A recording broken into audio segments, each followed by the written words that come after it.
ከአቅም በላይ ሆኖባችኋል? ከተጸነሳችሁ ጊዜ ጀምሮ የያዝኳችሁ፣ ከተወለዳችሁ ጊዜ ጀምሮ የተሸከምኳችሁ ስሙኝ። እስከ ሽምግልናችሁ እስከ ሞት የምሸከማችሁ እኔው ነኝ። ሰርቻችኋለሁ፣ እሸከማችኋለሁ፣ እደግፋችኋለሁ፣ አድናችሁማለሁ። ኢሳይያስ ምዕራፍ 46 ቁጥር 4። ሸክማችንን በየዕለቱ የሚሸከምልን አዳኛችን አምላካችን ጌታ ይባረክ። መዝሙር 88:19።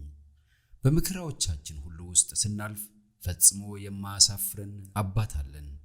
ለብቻችን ከፈተናዎቻችን ጋር እንድንታገል ከክፋት ጋር እንድንዋጋና በመጨረሻም በሸክሞቻችን በሐዘኖቻችን ክብደት እንድንጨፈለቅ አይተውንም። ፍላጎታችሁን፣ ደስታችሁን፣ ሐዘናችሁን፣ ጭንቀታችሁንና ፍርሃታችሁን ሁሉ ለእግዚአብሔር አሳውቁ። በስማችሁ ብዛት ልታጨናንቁት ወይም ልታደክሙት አትችሉም። የራስ ጸጉራችሁን በቁጥር የሚያውቀው እርሱ ለልጆቹ ፍላጎት ግድ የለሽ አይደለም። ጌታ ርኅሩህና መሐሪ ነው። አፍቃሪ ልቡ በሰቆቃችሁና በምሬታችሁ ይነካል። አእምሯችሁን የሚያስጨንቀውን ነገር ሁሉ ወደ እርሱ ይዛችሁ ቅረቡ። እርሱ ሊሸከመው የማይችለው ከባድ ሸክም የለም። ዓለማትን ሁሉ የተሸከመ በዩኒቨርስ ውስጥ ያለውን ነገር ሁሉ የሚያስተዳድር እርሱ ነውና የእኛን ሰላም የሚያደፈርስ ማንኛውም ነገር በእርሱ ዘንድ በቀላሉ አይታይም። በጽልመት ከመዋጡ የተነሳ እርሱ ሊያነበው የማይችል የሕይወት ምዕራፍ የላችሁም። እርሱ ሊፈታው የማይችለው ምንም አይነት የተወሳሰበ ነገር የለም። የሰማዩ አባታችን የማይሰማውና ትኩረቱን የማይስበው እውነተኛ ጸሎት የለም። ጭንቀታችሁና መከራችሁ ምንም ቢሆን ጉዳያችሁን በጌታ ፊት ዘርጉት። መንፈሳችሁ በጽናት አጥር ይታጠራል፣ መንገዱም ለእናንተ ይከፈታል። ደካማና ረዳት ቢስ እንደሆናችሁ አብልጦ በተሰማችሁ መጠን በዚያው ልክ በእርሱ ብርታት ትጠነክራላችሁ። ሸክምን ሁሉ በሚሸከም በእርሱ ላይ ጭንቀታችሁን በምታኖሩ ጊዜ የሚሰማችሁም እረፍት በሸክማችሁ ክብደት ትልቅነት ልክ ታላቅ ይሆናል። ተስፋ አስቆራጭ ሁኔታዎች እንደሚያጋጥሙን እሙን ነው። ስደትን መጠባበቅ አለብን።